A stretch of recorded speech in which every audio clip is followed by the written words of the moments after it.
mi dâu nu hầu, mi dâu nu hầu.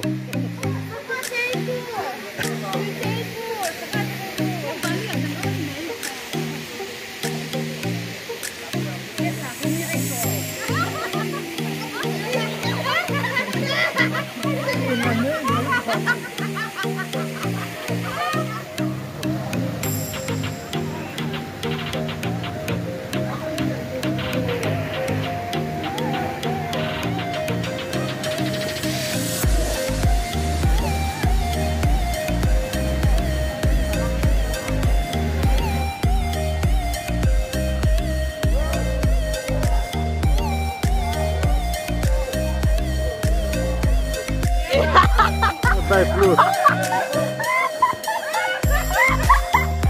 Kalau di Islam mah.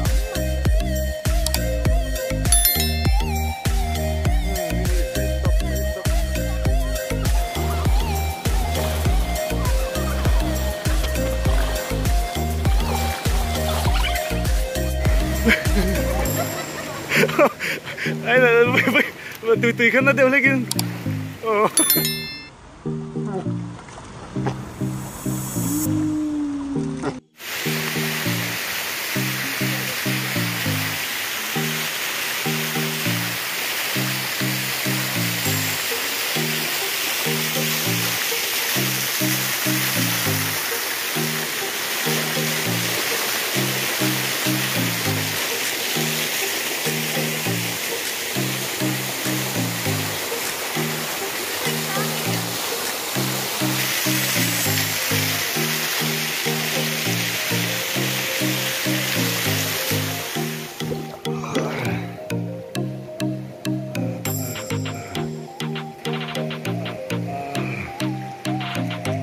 Không mấy mọi người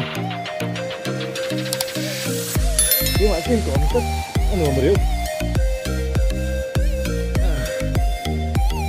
sạc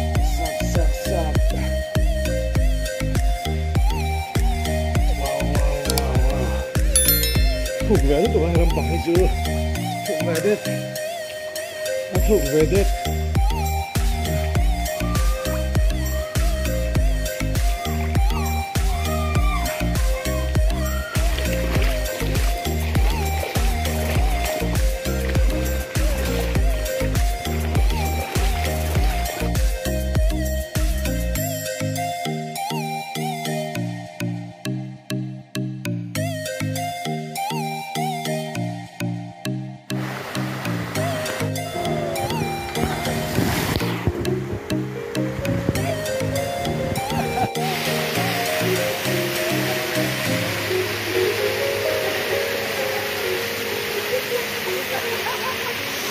Vậy là ông là anh đứt đốn được cả mi tết chun tol thapar par ni